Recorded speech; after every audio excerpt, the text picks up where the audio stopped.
میں نے اپنے شیخ حضرت مولانا مسیح اللہ خان صاحب قدس اللہ تعالیٰ سرہ سے سنا، اور یہ غالباً حضرت والا نے حضرت حاجی امداد اللہ صاحب مہاجر مکی رحمۃ اللہ علیہ کے حوالے سے نقل کیا تھا۔ بڑی تسلی والی بات بھی ہے اور امید افزا بات بھی ہے۔ وہ یہ فرماتے ہیں، کوئی شخص ان سے پوچھ رہا تھا، حضرت حاجی صاحب رحمۃ اللہ علیہ قطب الاقطاب، ان سے پوچھ رہا تھا کہ حضرت ہم نماز پڑھتے تو ہیں لیکن پتہ نہیں اللہ تعالیٰ کیا قبول ہوتی ہے کہ نہیں ہوتی، اس کا دھڑکا لگا رہتا ہے۔ تو حضرت حاجی صاحب نے ایک بات فرمائی، اور وہ بات ہی میں کہہ رہا ہوں کہ ہم لوگوں کے لیے بڑی تسلی کی بات ہے۔ انہوں نے فرمایا کہ جب ایک مرتبہ نماز پڑھنے کے بعد دوبارہ نماز پڑھنے کی توفیق ہو گئی تو سمجھ لو کہ پچھلی قبول ہو گئی۔ ایک مرتبہ نماز پڑھنے کے بعد دوبارہ نماز پڑھنے کی توفیق ہو گئی تو سمجھو پچھلی قبول ہو گئی۔ کیوں؟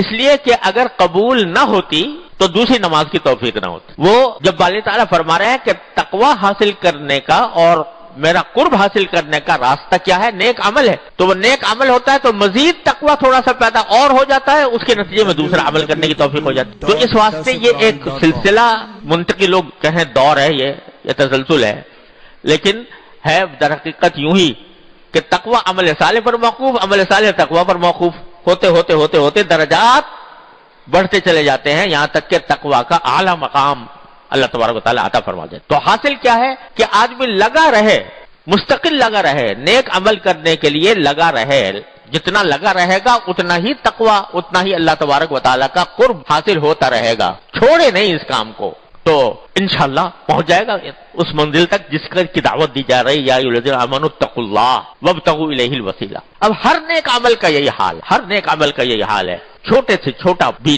نیک عمل ہو مگر وہ بندے کو اپنے اللہ سے قریب کر